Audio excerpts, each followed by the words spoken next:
जनाब अली मकाम ये मेरे जिगरी यार ने डॉक्टर कदीर साहब तो इन्होंने शुक्रिया अदा करने इतने आदिल भाई ने चलो अज पहली दफ़ा लाइव जी इन्होंने गपशप होगी है। वैसे तो असा टिकटॉक पर भी लाइव बैठे होने तो यूट्यूब पर हवाले नाल गपशप होनी तो इन्होंने मैं DR 786 यूट्यूब चैनल है मजीद ये आपू तुसें गपशप लाई दा दसन डॉक्टर साहब ठिली जो किसरा ठिली जो ना। अच्छा अस्सलाम वालेकुम दोस्तों। अभी पर शकील भाई ने सारे तकना वाले असने दिल ही बसने हो दोस्तों। तो असा भी कोशिश कर रहे हैं तुम्हारे चेहरे पर मुस्कुराहट अच्छा है मगर इस टाइम शकील भाई खुरटा बंडलिया मकाम आया असने वेलकम करने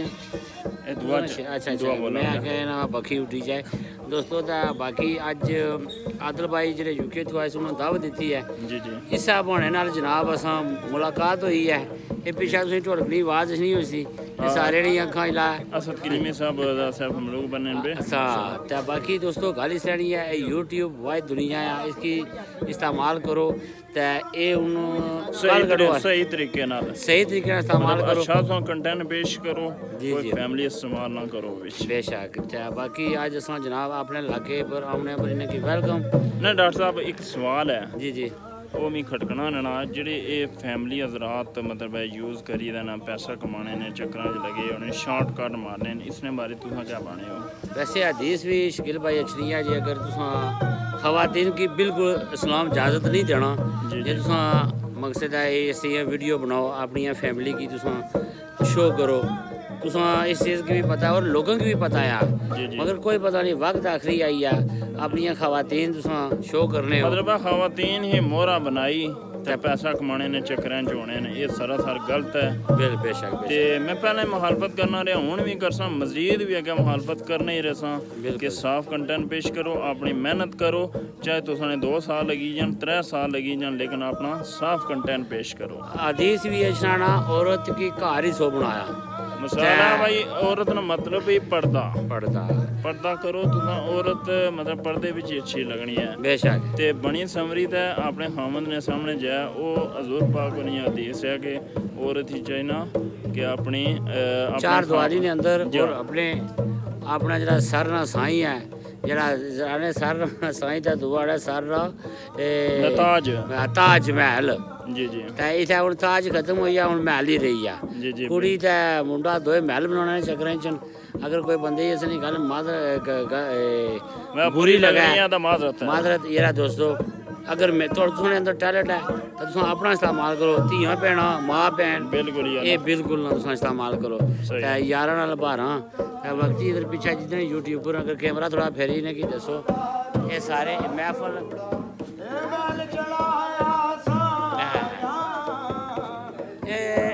यूट्यूब एक ऐसी जनाब एक चैनल खोलिया गोरे होना जिसकी वजह तो आदिल भाई जिन्हें कार इस टाइम खलते हैं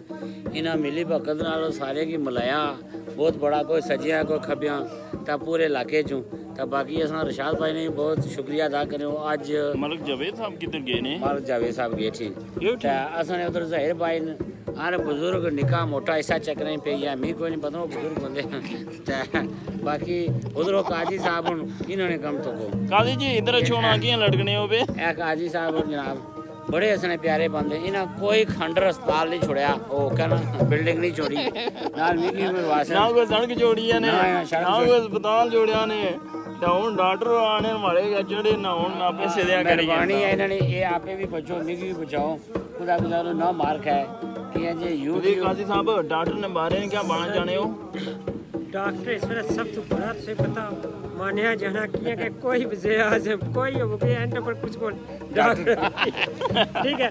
डॉक्टर को लोग खुद वो खाना क्योंकि हमने ये होना यहाँ पर्ची कटने ही दे ठीक है वो गई पर्ची एक बार मैं एक पर्ची क्या तक पता नहीं कटेगी डॉक्टर को लगे जो अगर कोई डॉक्टर साहब ने सारे नाल ताबून होगा तो कोई ऐसा मसला नहीं है एक चीज़ हमारा ये देसी वीडियो वाले बननी पई जाना कि को साफ बंद हो गया इनका बड़ा रोला का ऐसा तू कसम आते ही फंसी जो बड़ा घेर पाया बाद लोग कितना इतने छोड़ आपका जी की कबला ਕਿਹੜੀ ਉਹ ਦਰਗੁੱਟੀ ਪਰ ਬਣਾ ਹੁਣ ਦੁਰਗੁੱਟੀ ਨੇ ਨੇ ਝੁਲੇ ਹਨ ਜੀ ਚਲੋ ਚਲੋ ਉਧਰ ਉਹ ਖਾਨੋ 2 ਮਿੰਟ ਆਜਾ ਵਲੋਗ ਐਂਡ ਕਰਨਾ ਡਾਕਟਰ ਸਾਹਿਬ ਆਖਰੀ ਪੈगाम क्या देना चाहने हो इस बारे में आखिरी बंदे जी हंसी मजाक अच्छा अखलाक अब तो बड़े एहतराम इज्जत करो ते मिलो ते ये करावा लाई जा मेरा काजी ने मिले आइया मिलो ते दिल खुश हो जाए यार एक बार मिलो ना फोटो बनाएगी ना ए मिलो जी डॉक्टर साहब अल्लाह पाक खुश रखना लंबी जिंदगी दे आमीन, की करत सुना जा प्यार मोहब्बत जी वीडियो तकने आवे जी जी जी जनाब नालो ना आ रहे हैं